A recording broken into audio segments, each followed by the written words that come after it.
para mejorar la calidad de vida de nuestros pacientes. Queremos comenzar agradeciendo a Merren, en particular a Raúl Corona por esta cordial invitación y por su presentación. Como bien él dijo, nosotros trabajamos en La Habana, en un centro que está dedicado fundamentalmente a la rehabilitación de enfermedades o condiciones neurológicas en general y compartimos con mucha frecuencia con colegas mexicanos en algunas instituciones, con la Academia Mexicana de Neurología, en Fundación Todo por EMI, entre otras distinguidas entidades, digamos, de México. Pues iniciando la charla, queremos partir de la interrogante que nos ha planteado en este momento el concepto esbozado en el DSM-5 de qué se trata el trastorno del espectro del autismo. ¿Es una condición, es un trastorno o es una enfermedad? Sí, es una pregunta que queda bastante abierta. Es, digamos, que el autismo, una entidad con prevalencia creciente, las últimas cifras que ha dado el CDC de Atlanta, plantea que cada 31 niños de 8 años, uno es diagnosticado con dicho trastorno. Dentro del resto de los trastornos del neurodesarrollo no ocupa el lugar de mayor prevalencia, pero posiblemente es una de las condiciones de más difícil manejo y con la cual tenemos que lidiar todos neurólogos, neurofisiólogos, psiquiatras, pediatras, en fin, una amplia gama de profesionales. Se distingue por problemas en la interacción social, en la comunicación y la conducta, así visto en este sentido bien amplio. Y tiene evidentes bases neurobiológicas, es decir, no es solo una condición funcional. Se sabe que hay mutaciones que derivan en determinados cambios en el desarrollo del sistema nervioso. Son frecuentes, por ejemplo, los problemas vinculados al cuerpo calloso, el adelgazamiento, la hipoplasia, la agenesia del cuerpo calloso, que se ven con más frecuencia cuando hay mutaciones del CHD8, del gen CHD8. En algunos casos, estas mutaciones se asocian con determinadas comorbilidades con más frecuencia que con otras. Por ejemplo, con la epilepsia. Lo mismo sucede con los trastornos cerebelosos.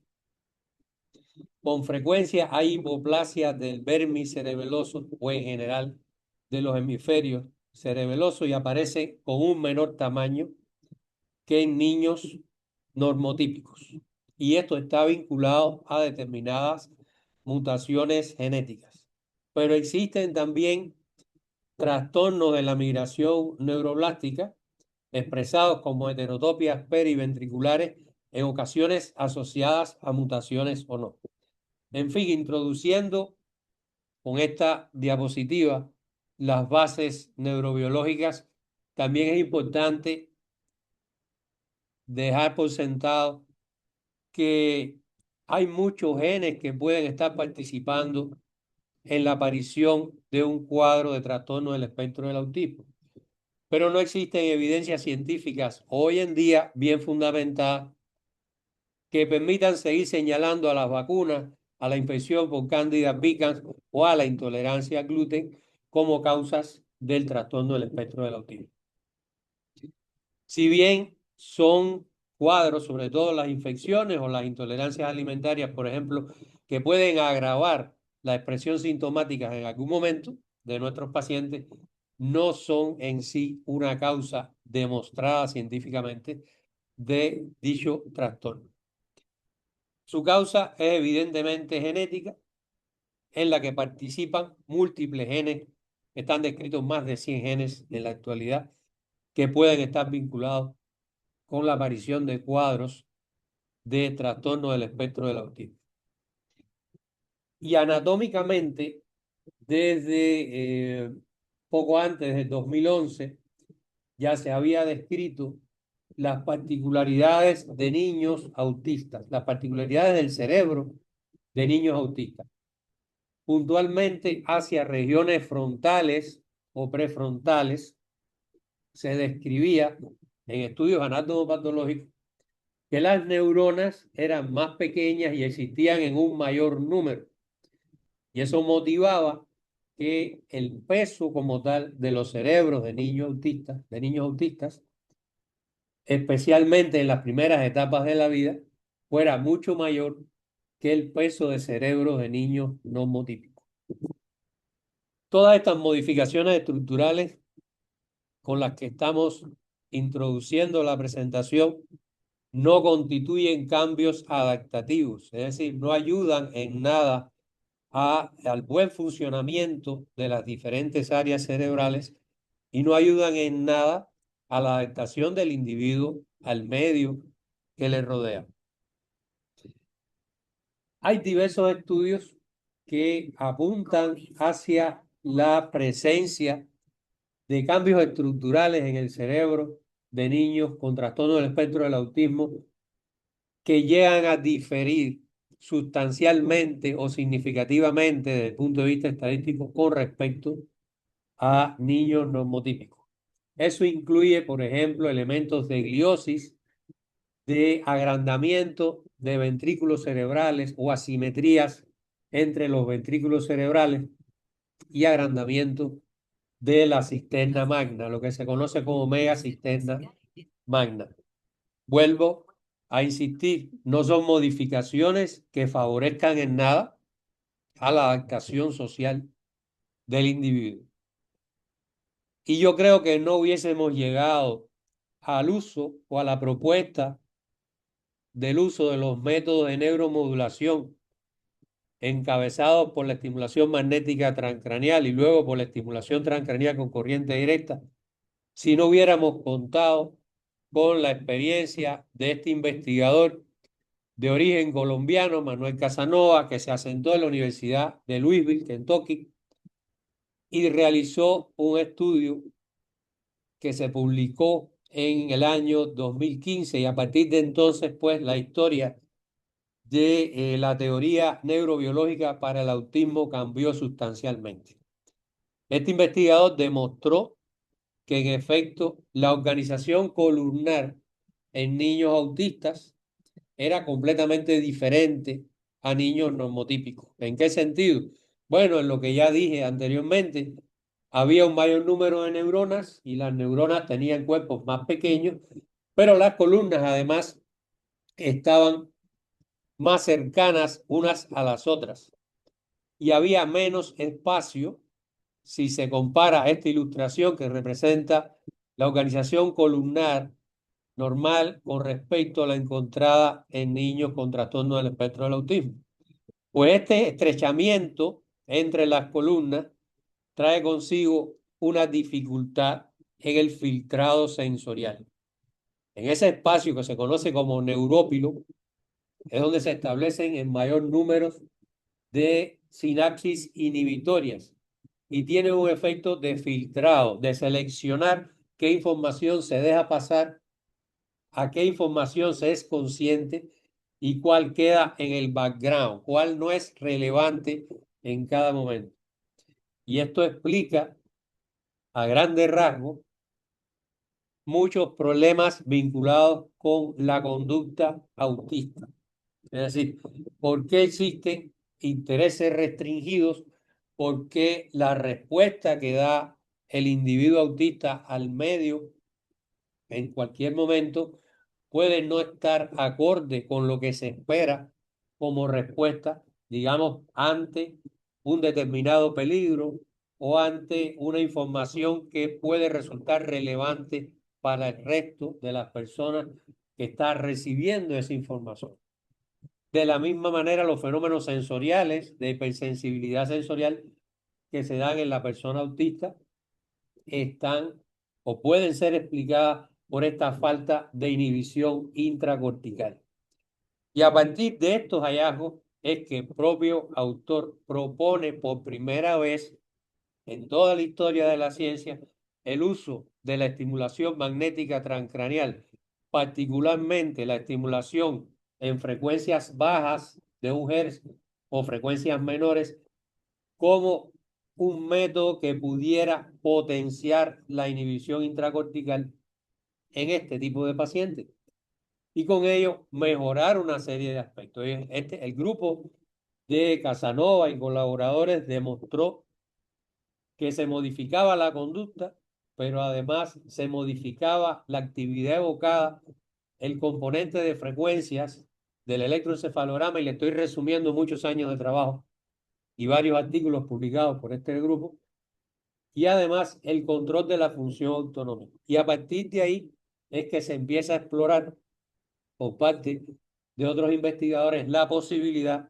real de utilizar la estimulación magnética transcranial como un método de neuromodulación para modificar conducta, para mejorar la calidad de vida en este tipo de pacientes. Pues en la actualidad existe una gran diversidad de métodos de neuromodulación y quiero aclarar en este momento que no los estamos abarcando todos. Porque, por ejemplo, en neurofeedback, que también es un método de neuromodulación, el uso de fármacos que tienen efecto neuromodulador, así como otras terapias, no quedan recogidas en esta intervención. Aquí solo vamos a hacer referencia a aquellos métodos que utilizan o que se basan fundamentalmente en el uso de corrientes y en el uso de campos magnéticos. Como alternativas no invasivas tenemos a la estimulación magnética transcranial, la estimulación con corriente continua. Podríamos generalizar un poco y hablar de estimulación eléctrica transcranial, porque aunque la más utilizada es la estimulación con corriente directa, hay potencialidades en otras formas de onda, en otros patrones. La estimulación transcranial pulsada, que se utiliza o que utiliza más bien ondas de ultrasonido, la estimulación de la rama auricular del nervio vago, todas estas de carácter no invasivo, porque no duelen, ¿sí? No se requiere de sedación, no se requiere de cirugía de ningún tipo, no se requiere de un periodo, digamos, de recuperación, si bien en algunos casos pues se requiere de observación, como en el caso de la modulación con ultrasonido. A diferencia de los métodos invasivos como la estimulación cerebral profunda y el implante de electrodos en el nervio vago, de la forma clásica, pues en esos casos sí se requiere de cirugía, aunque la apertura de la piel y la craniotomía, dependiendo del método, pues sean mínimas. Estos métodos invasivos, a los cuales no vamos a hacer mucha referencia, en la actualidad se están estudiando en los pacientes con espectro del autismo de mayor compromiso, digamos, hablando de niveles de compromiso de tipo 2 o 3, que son los más difíciles en realidad de manejar desde el punto de vista terapéutico y constituyen el reto más fuerte dentro de este grupo de enfermedades. El autismo ligero o moderado, la mayor parte de los pacientes pueden ser manejados perfectamente con métodos de estimulación no invasivos, para los cuales pues se requiere un mínimo de cooperación del que está recibiendo la estimulación. Quienes hemos tratado con estas alternativas, algún que otro paciente, pues sabemos que a veces no se logra en la primera consulta, no se logra en la segunda, se requiere un periodo de adaptación al lugar, a las personas que van a trabajar con el paciente hasta que acepta, pues que existe un contacto entre el operador de los dispositivos y el paciente, y en ocasiones tenemos que apelar a los propios padres que sean los que comiencen colocando los dispositivos. Por supuesto, en todos los casos esto no es posible.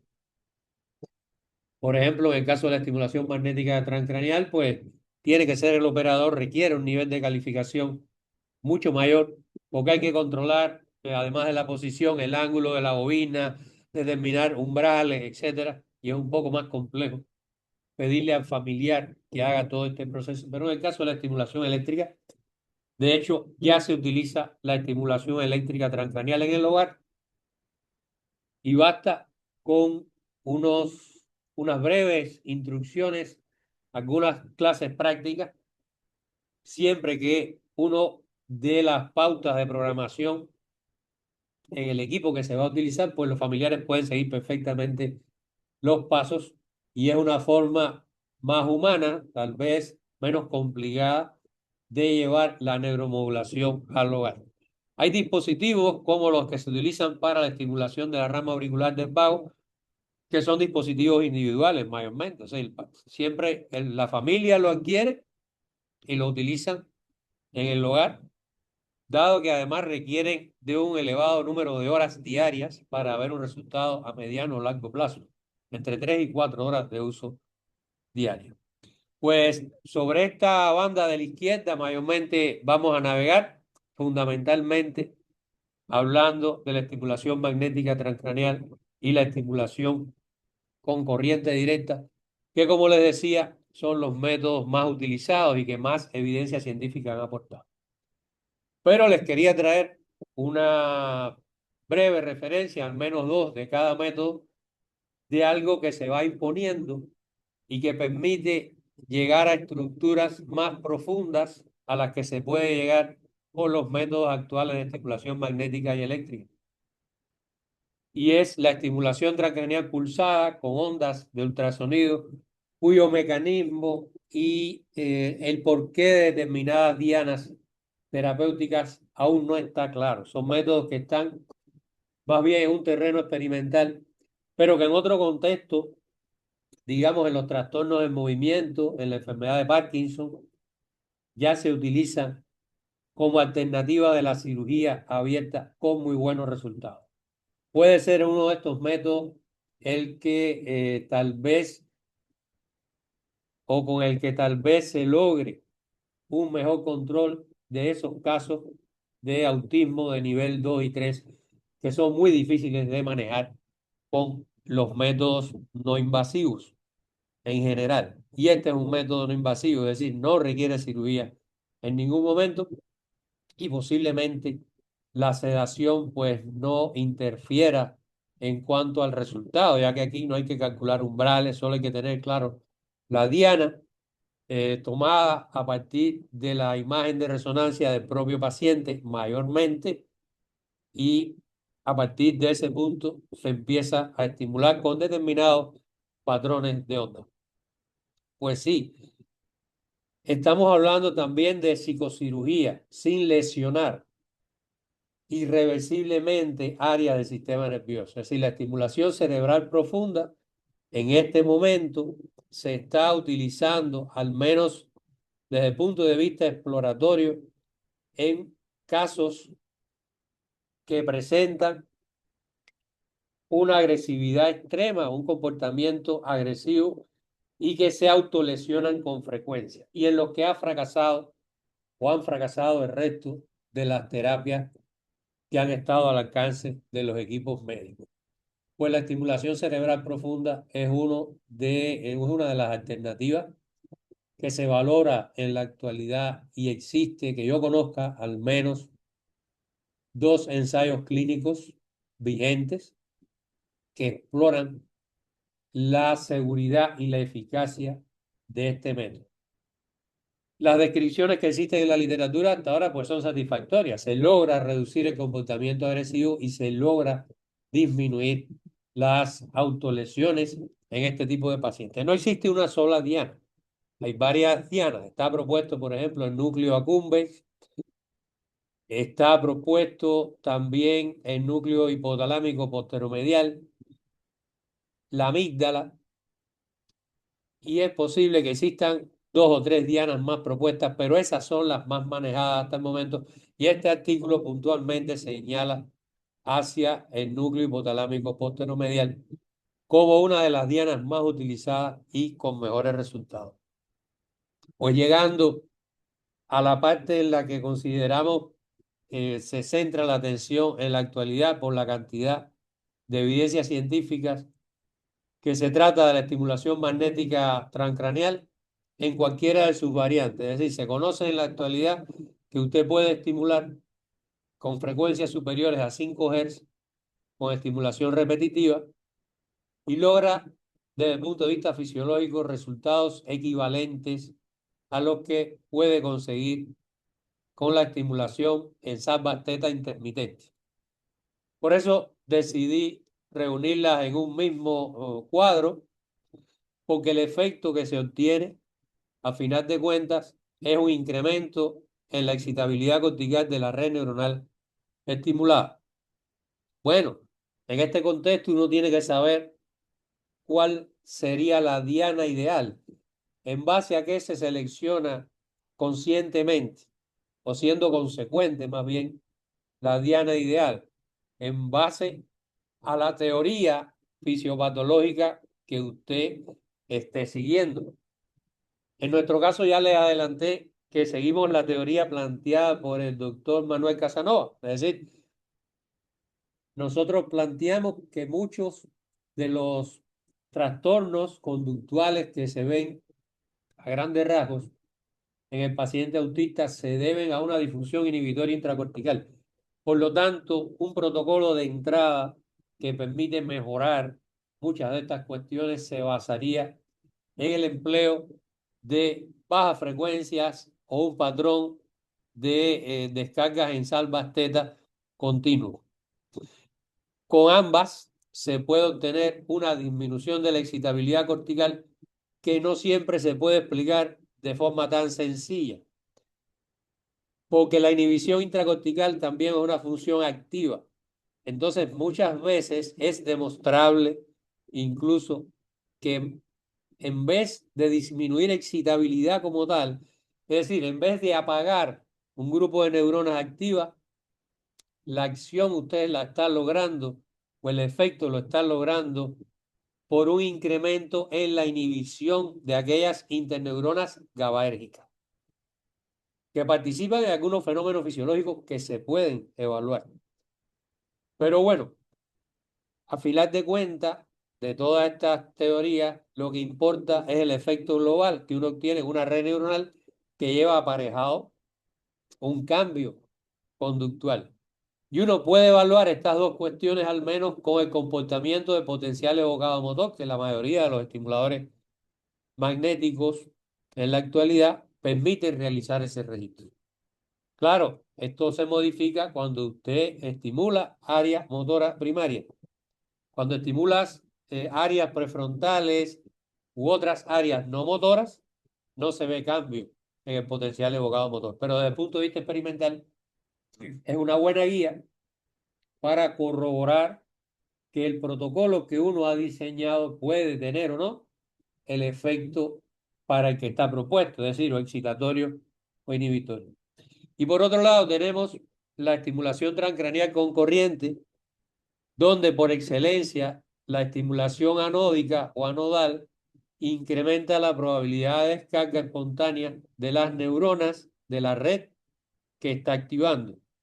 Lo contrario ocurre cuando usted utiliza el cátodo sobre la diana de interés. Este cátodo va a disminuir la probabilidad de descarga espontánea de las neuronas que reciben su influencia.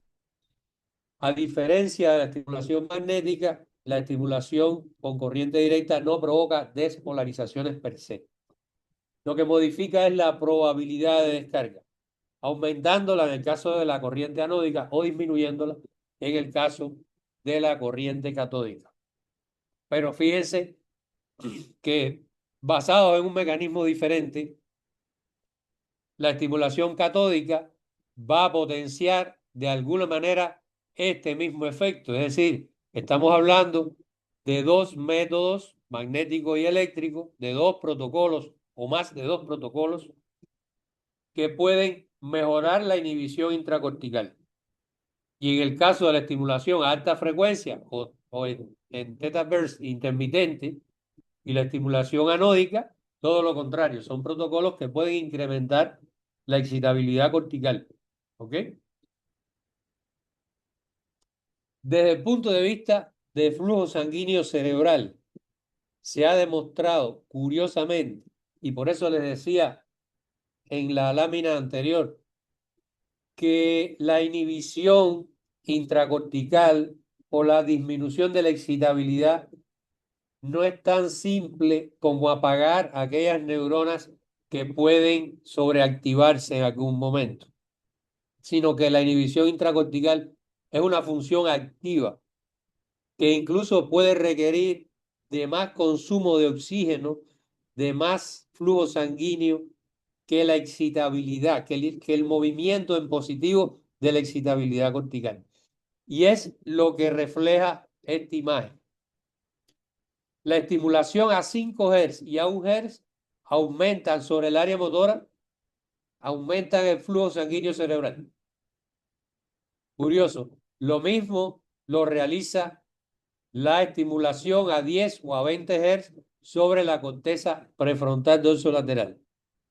Esto ya había sido demostrado anteriormente en estudios de tomografía por emisión de un solo fotón, donde se había llamado la atención, aunque en la literatura científica en general todo el mundo sigue un mismo camino que indica la lógica, a veces nos sorprenden cosas paradójicas que rompen completamente con el esquema que estaba planteado, como en este caso. Pues originalmente se había descrito que la estimulación a baja frecuencia en un área focal, sobre todo corteza motora y áreas prefrontales, disminuía el flujo sanguíneo cerebral local, disminuía la captación de radiofármacos en algunos casos y tenía un efecto liberador sobre el hemisferio contralateral por proyecciones transcallosas. Pues actualmente se sabe que esto no es tan lineal, que no es así en todos los protocolos y podemos, ni en todas las áreas, y podemos ver incrementos en el flujo sanguíneo cerebral local, incluso estimulando a baja frecuencia. Pero es demostrado también que los efectos no solo van a ser locales, que por ejemplo, dependiendo del área que se estimule, y aquí se compara el área motora primaria con la corteza prefrontal dorsolateral, y la ausencia acá de coloración, a diferencia de lo que vemos en la imagen de arriba, refleja que esa estimulación de alta frecuencia sobre el córtex prefrontal incrementó la liberación de dopamina endógena, es decir, de la dopamina que es capaz de producir los núcleos grises de la base del individuo que está recibiendo esta estimulación. ¿Por qué la falta de coloración? Porque el radiofármaco, en este caso el radiomarcador que se utiliza, compite con los receptores de dopamina. Si usted libera más dopamina, desplaza a ese marcador y no tiñe la estructura. Pero es un ejemplo que les traigo para ilustrar que todo el efecto de estos métodos en general de neuromodulación no se puede o no lo podemos explicar solamente con los cambios locales en el área que se está estimulando. Hay cambios que ocurren a distancia y todo esto uno lo tiene que tener en cuenta a la hora de abordar el trastorno del espectro del autismo. Pero hay resultados equivalentes para la estimulación eléctrica con corriente directa, que se sabe, que ya les esbocé, que su efecto es muy dependiente de la polaridad que estemos utilizando. Y acá, por ejemplo, de la misma manera, se refleja que la estimulación anódica incrementa el flujo sanguíneo cerebral y la catódica lo disminuye, en particular sobre el área motora primaria. ¿Por qué el área motora primaria? Bueno, es que la corteza motora en general es muy noble desde el punto de vista electrofisiológico y es muy práctico medir sus efectos porque contamos con estimulación magnética transcranial, que sí provoca despolarizaciones directas y permite evaluar la amplitud, la latencia, el periodo silente, es decir, una serie de respuestas que van asociadas con los cambios de excitabilidad de esta corteza. Pero más allá de eso, se sabe que el contenido de neurotransmisores también se modifica. Nuevamente, de una manera que no es lineal. Tanto el ánodo como el cátodo disminuyen la expresión de GABA y de glutamato, que son los neurotransmisores en el área que se está estimulando, que son los neurotransmisores inhibitorios en el caso del GABA y excitatorios en el caso del glutamato por excelencia. Pero ¿qué sucede? Que no lo hacen por igual. Si la estimulación anódica disminuye mucho más la expresión de GABA que la de glutamato, por lo tanto predomina la excitación, pesa más la excitación. Todo lo contrario de la estimulación catódica, disminuye mucho más las concentraciones de glutamato que las de GABA, por lo tanto pesa más la inhibición. Y estos son elementos que han sido perfectamente demostrados y replicados en la literatura, utilizando su cerebro sano, por estudio en este caso espectroscópico. De manera que si con estos antecedentes llegamos a analizar lo que se ha hecho en cuanto a ensayos clínicos, revisiones sistemáticas y metaanálisis en los trastornos del espectro del autismo, pues los mejores resultados, lo que se espera es que aparezcan con aquellos protocolos que mejoran la función inhibitoria intracortical, es decir, con la estimulación magnética a baja frecuencia o su similar estimulación en salva teta continua, o la estimulación catódica en regiones prefrontales fundamentalmente. Regiones prefrontales donde se ha descrito estadísticamente un mayor porcentaje de alteraciones estructurales en pacientes con autismo.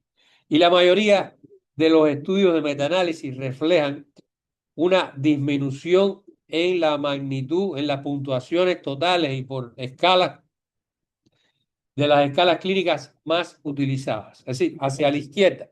Veamos acá en el borde inferior de esta figura que los resultados hacia la izquierda favorecen el resultado o la intervención experimental, hacia la derecha los controles. Aquí hay un gran reto y es lograr diseños de ensayos clínicos con el uso de placebos y bien aleatorizados. Es muy difícil conseguir en estos momentos una población lo suficientemente representativa de pacientes autistas para llevar a cabo este tipo de investigación. Pero de forma general, la mayoría de los resultados de los 3 o 4 metaanálisis que les voy a mostrar acá apoyan la idea de que hay aspectos de la conducta en los pacientes con autismo que mejoran con las intervenciones.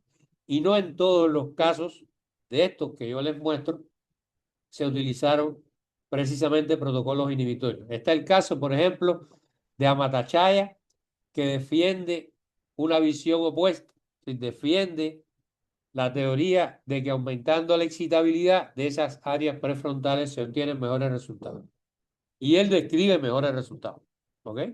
Al final, volvemos a la interrogante de cuántas variables hay que comprobar y cuán complejo puede ser el diseño de un ensayo clínico que pretenda satisfacer todas las interrogantes que existen en este momento de el tipo de tratamiento o el tipo de protocolo que se debe utilizar en estos pacientes. En cuanto primero al método, es decir, eléctrico o magnético, frecuencia de estimulación, tiempo de cada sesión, número de pulsos por sesión, umbral con el que se debe trabajar, diana terapéutica. Yo les he hablado hasta el momento de la corteza prefrontal dorsolateral, pero también hay trabajos estimulando corteza dorsomedial o unión parietotemporal superior vinculada a toda una teoría asociada con el pensamiento autista. En fin, son muchos parámetros que no están bien definidos, pero también definitivamente hay algunos protocolos que funcionan muy bien y espero al final de esta presentación convencerlos al respecto. Este es otro ensayo clínico otro estudio de revisión sistemática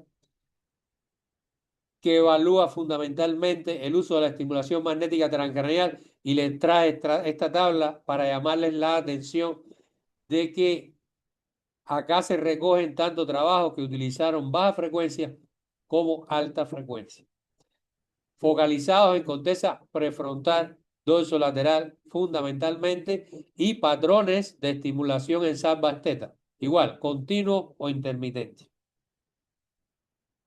¿Existe protocolo de estimulación para el paciente autista? Es una pregunta. O sea, yo estoy convencido de que el mejor resultado en pacientes con trastorno del autismo no se alcanza utilizando un solo protocolo de estimulación. Por lo tanto, mi respuesta sería, si alguien me lo preguntara, que no existe protocolo de tratamiento hoy en día de neuromodulación para el paciente autista. Usted trata determinados síntomas. Por ejemplo, si tiene un niño hiperactivo e impulsivo como elementos predominantes en un contexto clínico determinado, que no les he dicho más nada, pero esto puede corresponder tanto a un autismo como a un trastorno por déficit de atención e hiperactividad.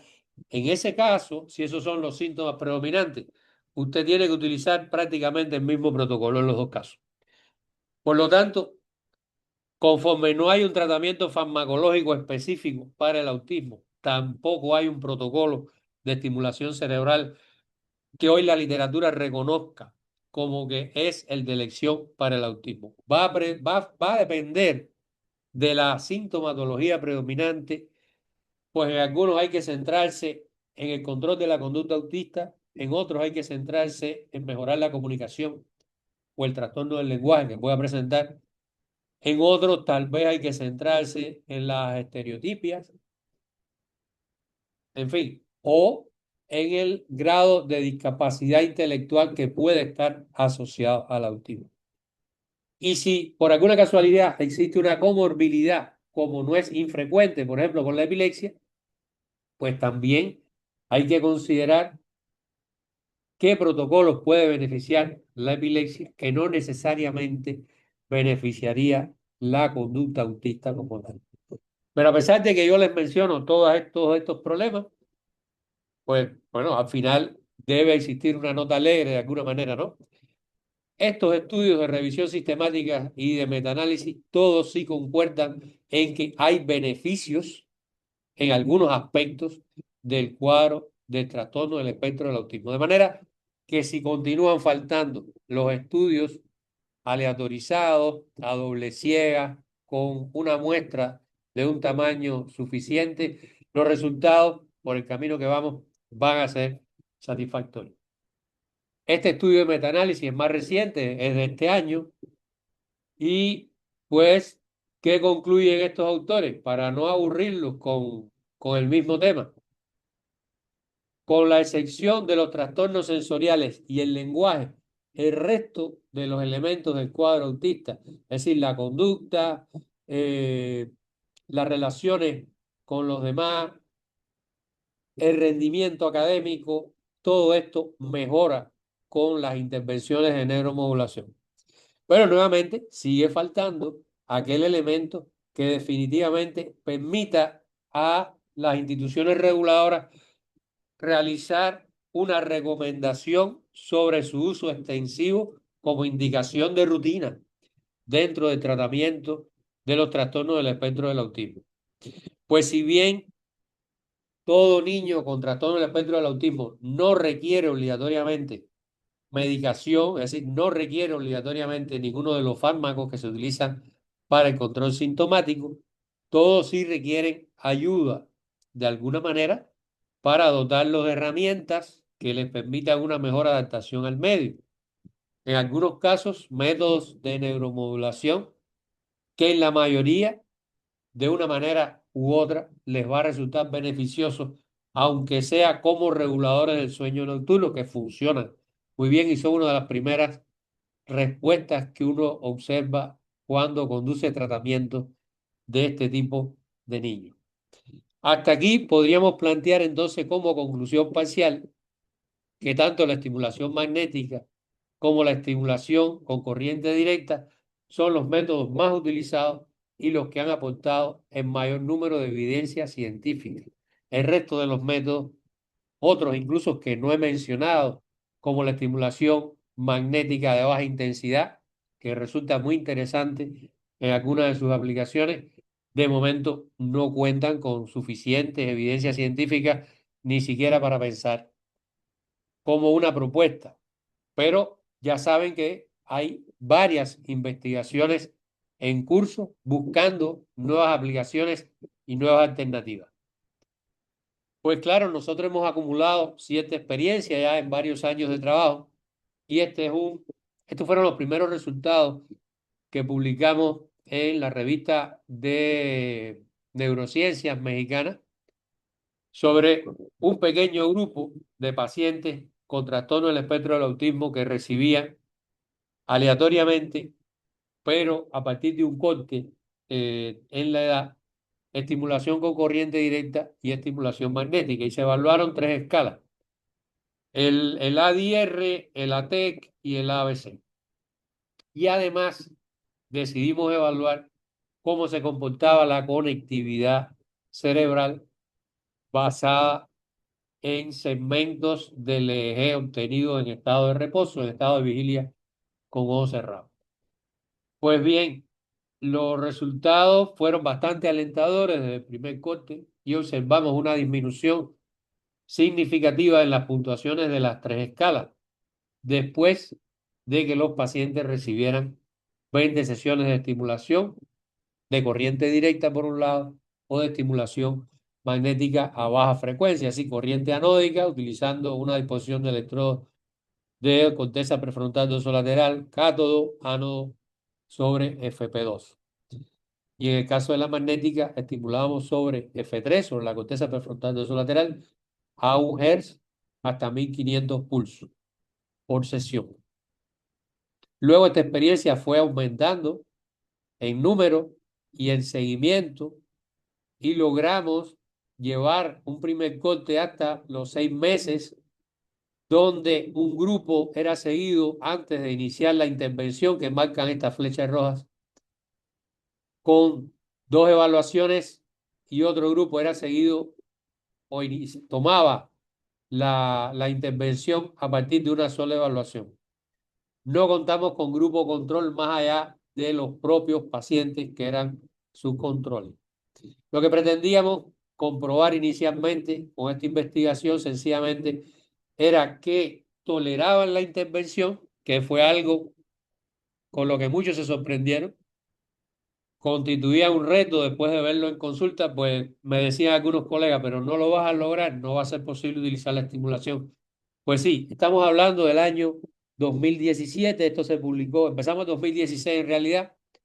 Este primer resultado llegó tarde, o digamos que se demoró un poco en el proceso editorial, pero finalmente se publicó en 2018. Otro resultado se publicó antes que este incluso.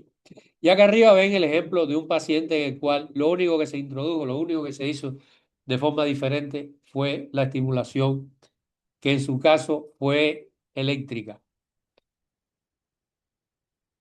con resultados que yo les puedo contar que se modifican las escalas, pero si ustedes no ven los pacientes, pues no creo que estén igualmente convencidos.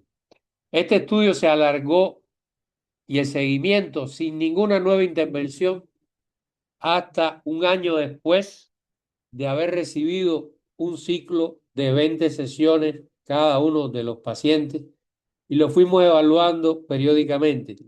Tuvimos la oportunidad de compartir estos resultados con el profesor Casanova, que nos invitó a escribir un capítulo de un libro editado por su grupo de trabajo especialmente, y nos dejó la oportunidad pues hablar puntualmente del efecto clínico de la estimulación cerebral no invasiva en niños con trastorno del espectro del autismo. Muy pocos grupos aún en el mundo han publicado reportes con un año de seguimiento después de la intervención. Y observen que el efecto a partir de las flechas que marcan el inicio de la intervención se mantuvo prácticamente hasta el año, con una tendencia a aumentar en el caso de la escala Autism Behavior Checklist, que se debió fundamentalmente al incremento o al retorno de las estereotipias. Aumentaron un poquito, no como estaban inicialmente, luego de los 6 meses y así se mantuvieron. Claro, la conducta actual, a partir de esta experiencia, ya desde el punto de vista práctico, no es esperar 6 meses ni un año. O sea, sabemos que, como ya les adelanté, un solo protocolo no va a resolver o no va a mejorar, porque no lo va a resolver completamente, todo el cuadro que presenta un niño con trastorno del espectro del autismo. Hay determinados parámetros que sobre la marcha, incluyendo las dianas terapéuticas, se pueden modificar. Pero nuestro protocolo de entrada, que busca inicialmente mejorar la inhibición intracortical, en realidad cambia mucho la expresión conductual en estos niños. Y estos son otros 3 casos. Acá a la izquierda los tienen antes de tomar la terapia, a la derecha luego de tomar la terapia, un mes después tan solo. Sabemos además que las mejorías de un ciclo de tratamiento no terminan ahí, es decir, todo lo que usted ve un mes después del tratamiento no es todo lo que va a pasar. Continúan ocurriendo cambios conductuales, por supuesto, basados en cambios bioquímicos que hemos inducido y cambios plásticos que hemos inducido en esos cerebros. Y la conducta, pues, cada vez se va reajustando con ayuda del resto de las intervenciones. Y esto es un aspecto muy importante.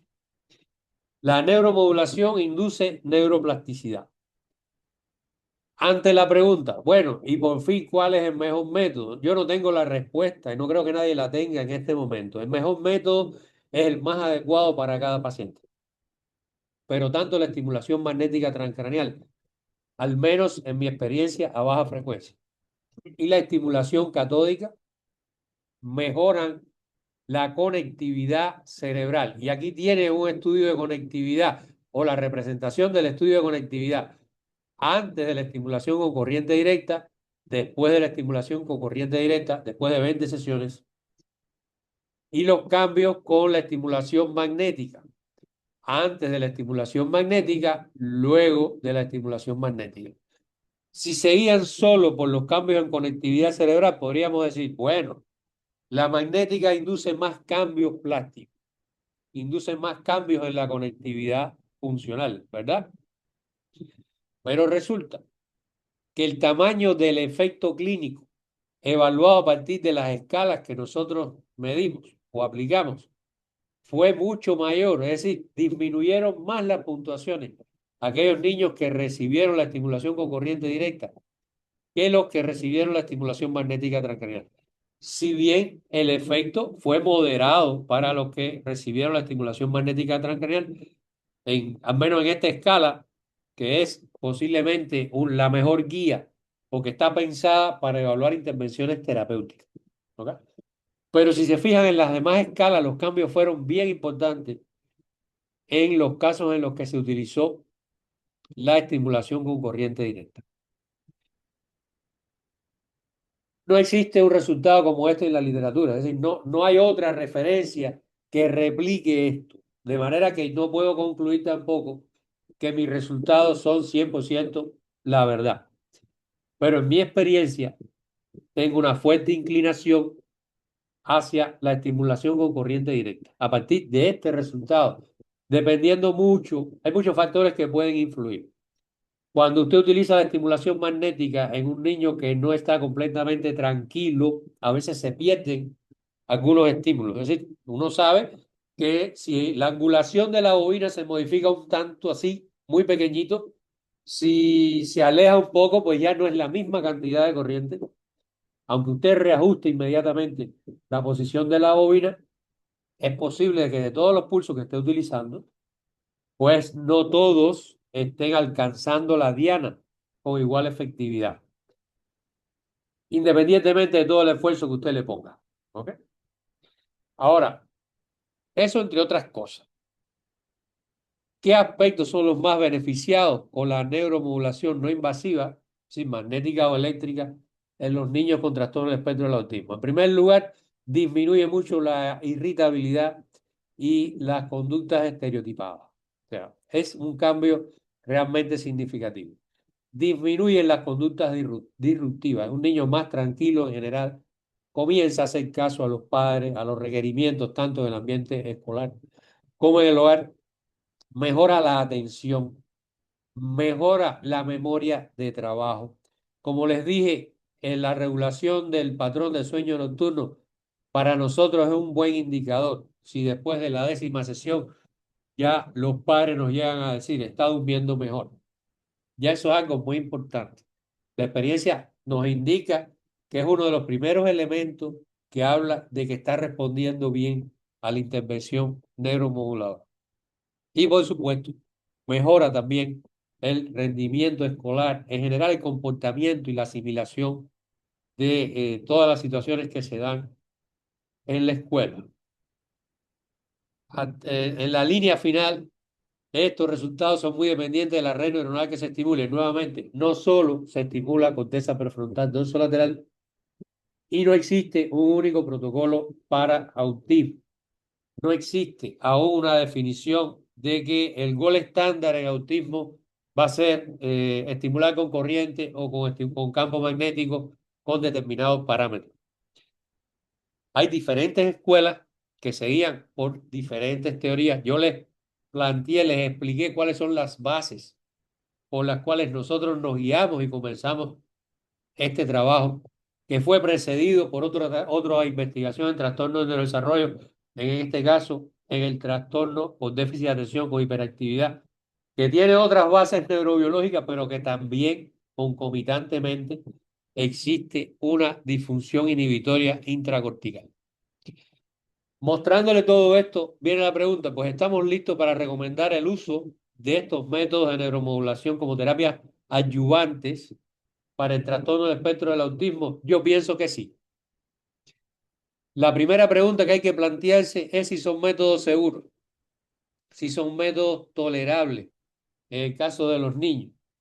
Y hay muchos trabajos, incluyendo los nuestros, que demuestran que lo toleran y que prácticamente no existen efectos adversos.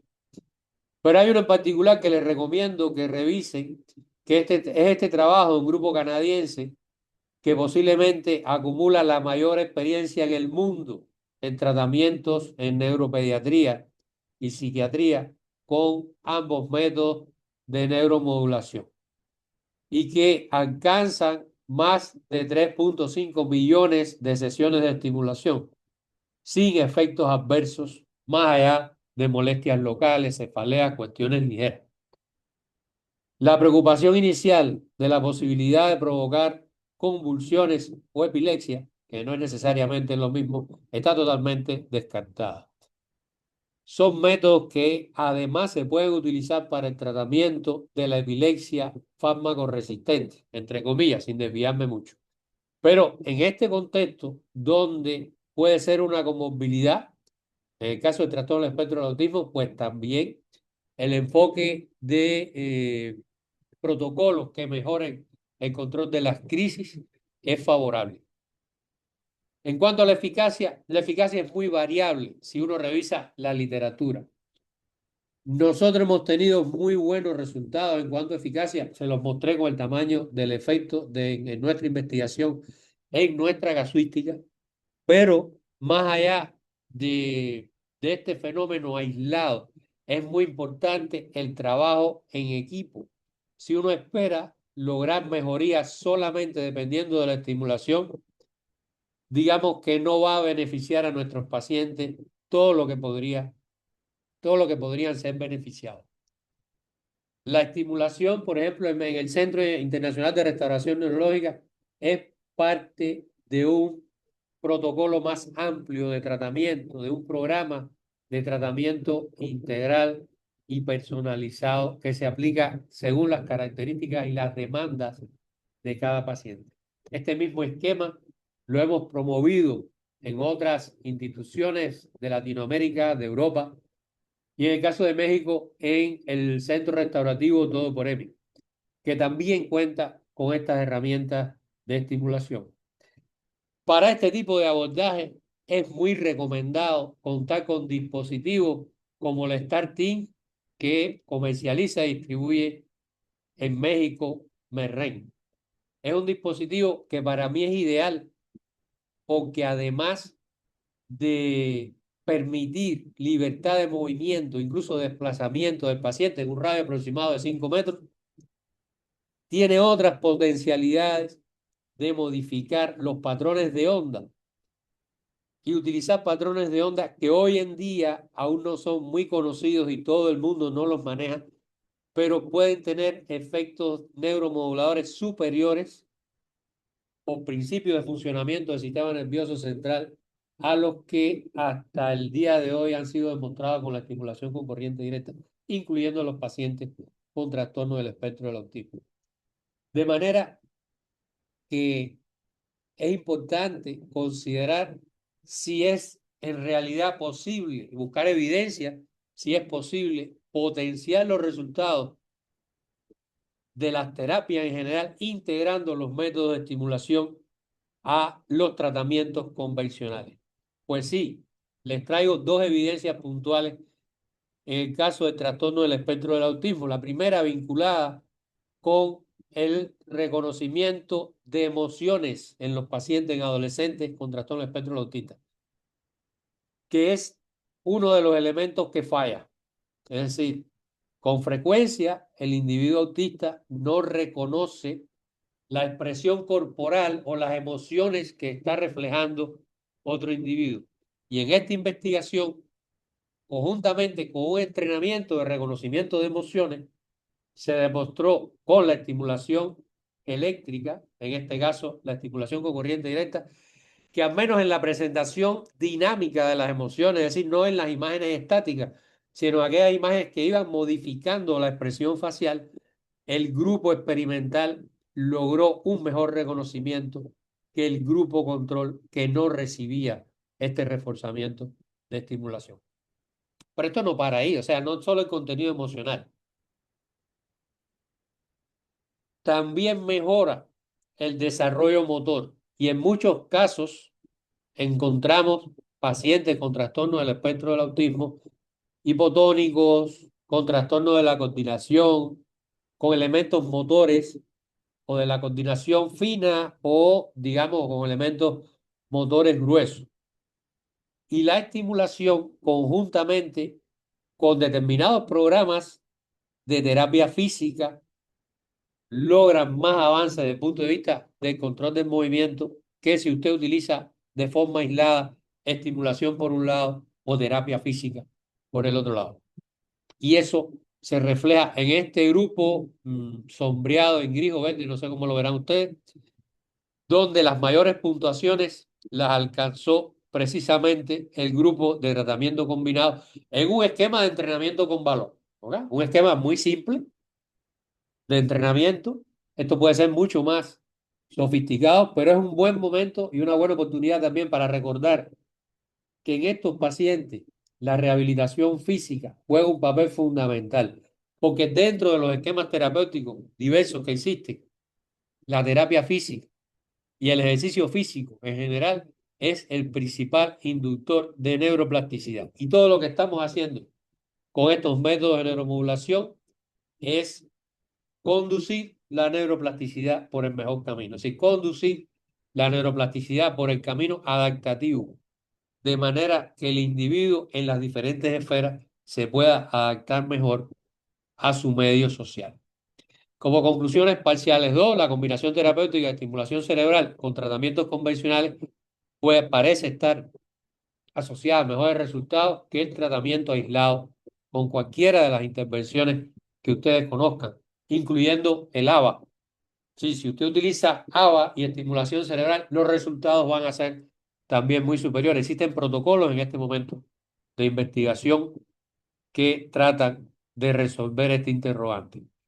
De preferencia con dispositivos inalámbricos. Es decir, uno no puede pretender, por ejemplo, con estimulación magnética, lograr el tratamiento simultáneo o combinado con terapia física o con terapia ocupacional. Lo puede hacer, pero es un poco más complicado.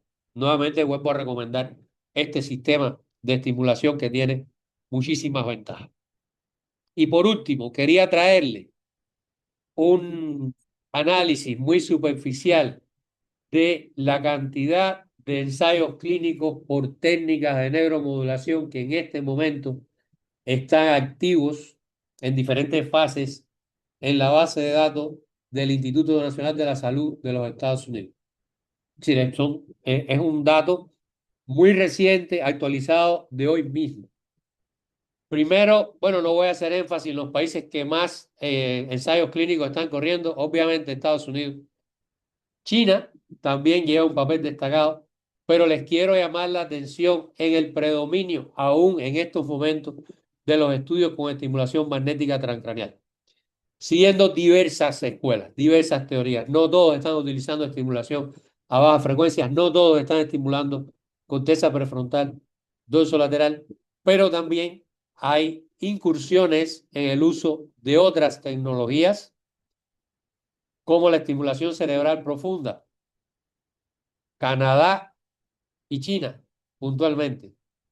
Los resultados parecen ser alentadores, pero si es difícil realizar un ensayo clínico con método de estimulación cerebral no invasivo, se imaginarán cuán difícil es realizar un ensayo clínico con métodos invasivos que requieren cirugía e implante de electrodo. Sin dejar de hablar que el postoperatorio, que implica que la persona tenga un marcapasos bajo la piel, puede generar determinados fenómenos, puede empeorar determinados fenómenos sensoriales en estos pacientes. Nosotros no tenemos experiencia de cerca, más allá de haber leído estos artículos, para comentar mucho más. Y existe también un ensayo clínico con el uso de la estimulación de la rama auricular del nervio vago, fundamentalmente para tratar ansiedad en pacientes con trastorno del espectro del autismo. Es decir, no descarto completamente que en los próximos meses quede aprobada definitivamente el uso de la neuromodulación como alternativa terapéutica en pacientes con trastorno del espectro del autismo. Desgraciadamente, estos ensayos clínicos son muy costosos, además de ser rigurosos, son muy costosos. Y estamos hablando de una población que, aunque alcanza más de 50 millones en Estados Unidos, posiblemente, no es fácil de concretar en una misma investigación, porque las familias con niños con trastorno del espectro del autismo también tienen sus particularidades y casi siempre son muy sometidas a investigaciones y se les da poco a cambio en el sentido de beneficios en cuanto a tratamiento. Finalmente, como conclusiones generales, la neuromodulación mediante campos eléctricos y magnéticos puede lograr un mejor nivel funcional en niños con trastorno del espectro del autismo, favoreciendo su adaptación social. Son terapias seguras, pero según les mostré, con un grado variable de eficacia. Claro, yo siempre digo, las enfermedades no esperan por la ciencia. Con toda la información que existe, yo pienso que vale la pena intentarlo. No hay que esperar porque la FDA apruebe un tratamiento de este tipo. Por ejemplo, México tiene muy buenos especialistas, está dotado con una gran tecnología como para proponerse, perdón, un buen estudio multicéntrico que permita, a final de cuentas, corroborar la seguridad y la eficacia de estas intervenciones y su aprobación por COFEPRIS. Les agradezco la paciencia por haberme escuchado y estoy abierto, pues, a cualquier comentario, duda, pregunta. Ok, Doc, muchísimas gracias. En lo que van mandando sus preguntas, les voy a compartir los eventos en donde vamos a estar presentes para que estén pendientes de todas nuestras redes sociales. Primero que nada, bueno, quiero hacer un agradecimiento a Todo por Emi, el centro restaurativo, y pues es una fundación en la cual el Doc Lázaro colabora mucho y pues él, la fundación fue el enlace con el cual yo pude conocer al Doc y pues muchísimas gracias a Todo por Emi. También, también quiero mostrarles nuestros siguientes eventos. Vamos a estar en el Congreso de Neuropsicofarmacología del 23 al 26 de abril en Acapulco, Diamante, es Congreso de Neuropsicofarmacología. Y también vamos a estar del 27 al 2 de mayo en el Congreso de Neurología Pediátrica. Esta vez se une la Academia Iberoamericana de Neurología Pediátrica y la Sociedad Mexicana de Neurología Pediátrica. Vamos a estar en Puerto Vallarta, Jalisco, del 27 de abril al 2 de mayo. Y bueno, también vamos a tener en mayo un webinar donde vamos a hablar de del trastorno límite de personalidad con el abordaje de neuromodulación. El webinar se llama Trastorno límite de la personalidad, del DCM a la neuromodulación, con el doctor Julián Reyes, psiquiatra especialista en neuromodulación. Y vamos a estar abordando este tema. También, bueno, les menciono la tecnología con la que contamos. Contamos con el dispositivo StarSim, que es de la marca Neuroelectrics. Es un equipo totalmente inalámbrico. Como lo mencionaba el doc, la ventaja de tener un dispositivo inalámbrico nos permite darle doble entrada al paciente. Desde el momento de que es inalámbrico se puede dar una rehabilitación cognitiva, rehabilitación física, etcétera. Y pues tenemos protocolos, hay protocolos que están aprobados por la literatura. También tenemos la estimulación magnética, que también funciona para todos estos trastornos. Nuestro dispositivo es bifásico, cuenta con dos canales de electromiografía para poder sacar el umbral motor y de alguna manera poder personalizar cada tratamiento. Llegamos a Theta Wars y hasta un Tesla. También tenemos un software de rehabilitación cognitiva, el cual nosotros lo complementamos con la neuromodulación, porque pues está comprobado que al momento de de neuromodular, le va mejor al paciente cuando también le damos entrada cognitiva. También tenemos nuestro estimulador de nervio vago no invasivo, el cual funciona como otra alternativa de tratamiento. Me parece, Doc, que tú ya has usado todas estas tecnologías, ¿verdad? Sí, así es. Perfecto, Doc. Entonces, tenemos estas tecnologías. Les dejo mis datos de contacto para cualquier duda que tengan. Si requieren una demo, información sobre costos, si tienen dudas con el abordaje de algún paciente, sobre protocolos, con mucho gusto nosotros los atendemos.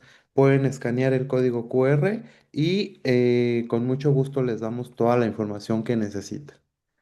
Bien, ahora, Doc, vamos a pasar a las preguntas. Por ahí estaba viendo unas preguntitas. Em, bueno, te felicitan, Doc, por la ponencia. Doc, nos preguntan, desde su experiencia, ¿cuál es la edad mínima para comenzar a estimular? ¿Lo ha realizado a partir de 3 años? ¿Y si ha existido cambios? Como bien dice, el principal referente es el sueño y la escolalia. Es decir, ¿a partir de qué edad se puede estimular, Doc? Bueno, actualmente se reconoce o existen más bien elementos de que estos métodos son seguros a partir de los 3 años. Seguros y eficaces. ¿Qué sucede? Depende mucho de la condición, ya hablando más allá del trastorno del espectro del autismo, ¿no? De la condición que se pretenda tratar. Hemos tratado pacientes epilépticos de menores de edad, pero en este caso han sido encefalopatías epilépticas, es decir, cuadros epilépticos realmente severos que no responden a la farmacoterapia y en ese caso está plenamente justificada en base a la posibilidad de beneficiar clínicamente al paciente el uso por debajo de los 3 años de edad. No solo hay que considerar la seguridad. Por modelación matemática se sabe cómo se distribuyen las corrientes en niños pequeños, pero no hay certeza de que a la vez, digamos, de que usted pueda utilizar valores por debajo de 1 miliamper de intensidad, logre igual efecto en esos niños pequeños que se utiliza valores mayores o equivalentes a 1 miliamper. Entonces, planteándose esa dicotomía entre seguridad y eficacia, hasta ahora está fijado el límite de los 3 años. Hasta hace poco era 5 años y antes del 2017 estaba prácticamente prohibido su uso en neuropediatría, de ambos métodos. De manera que no se utiliza, podríamos ser concluyentes desde ese punto de vista, no se utiliza por debajo de 3 años porque no existen elementos suficientes que avalen su seguridad y a la vez su eficacia. Esto puede cambiar de la noche a la mañana. Todo depende de que se publiquen datos convincentes conforme se utiliza hoy en día en el embarazo y se han presentado charlas muy interesantes del tratamiento de manifestaciones psiquiátricas en embarazadas y se acepta porque ya hay evidencia además de que el feto no sufre absolutamente ningún efecto adverso por la exposición a estos campos que no le llegan directamente, con la intensidad que recibe la madre, por ejemplo.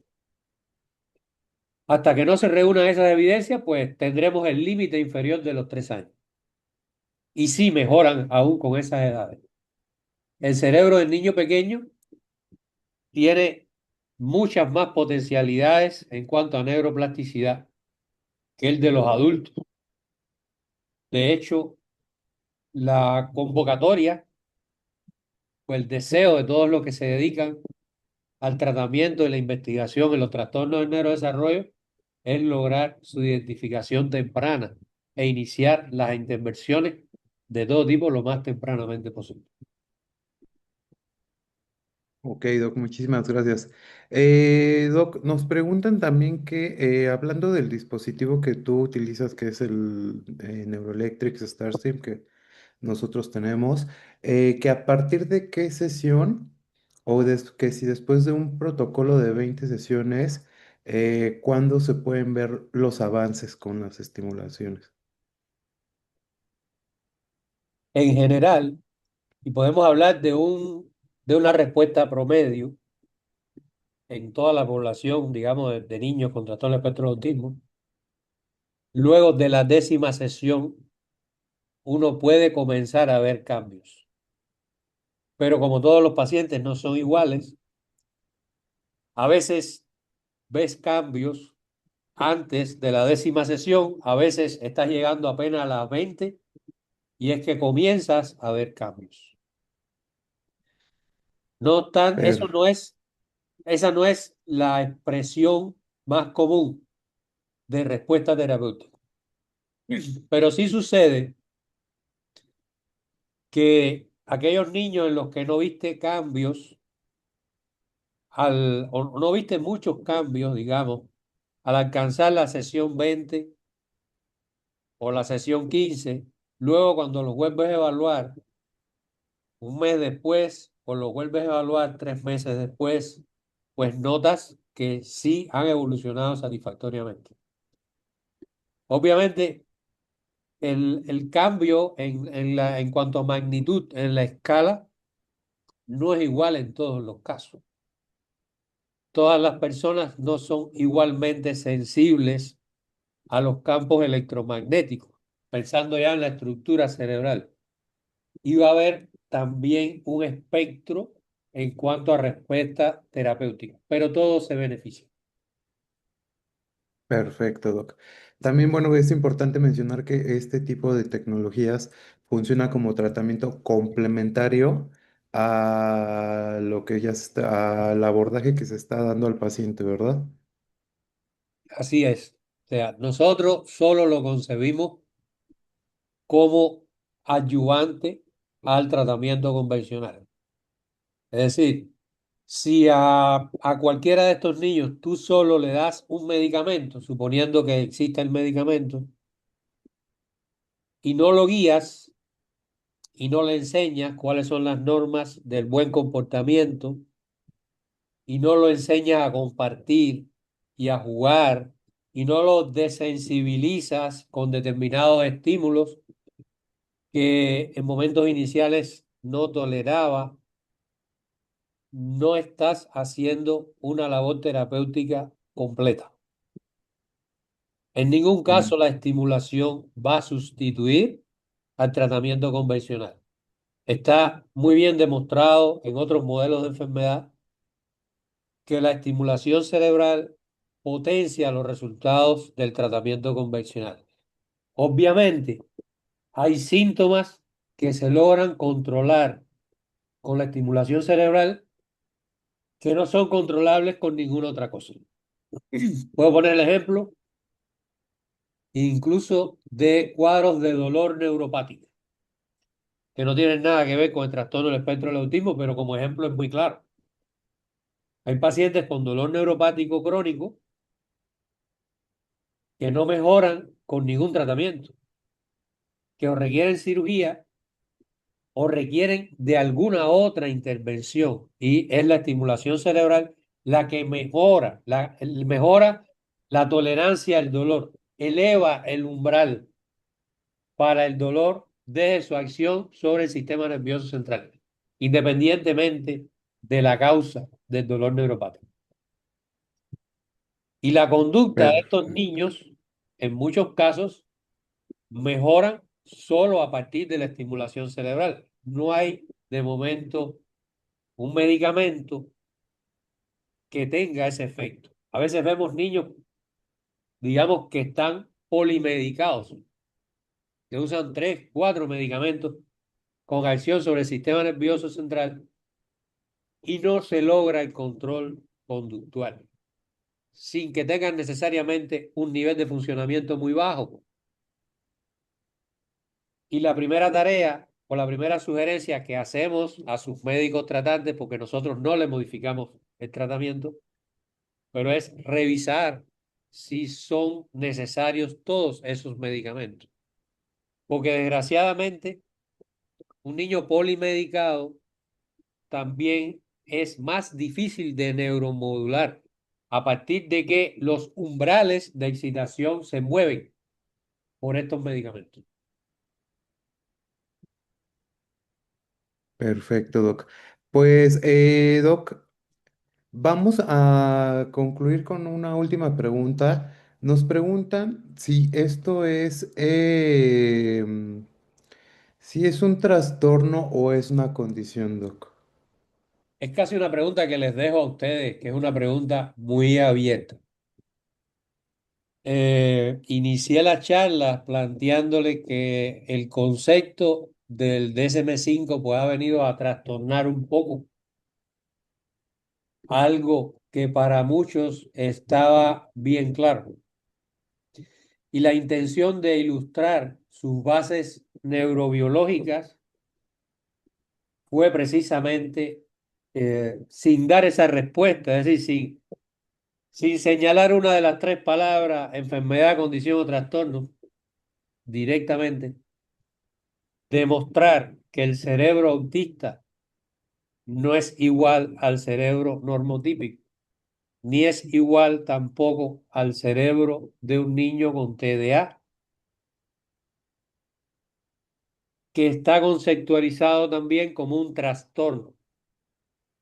Y en este contexto se le llama trastorno a todo lo que no tenga una única causa definida como causa de enfermedad que sea tributario de tratamiento. Así que yo me quedo con la definición de trastorno, porque hay suficientes elementos orgánicos, neurobiológicos, que dejan fuera cualquier duda de que sea solamente una condición funcional diferente. Pero la segunda pregunta es, ¿qué cambia si alguien lo define como enfermedad? ¿Qué cambia si alguien lo define como condición o como trastorno?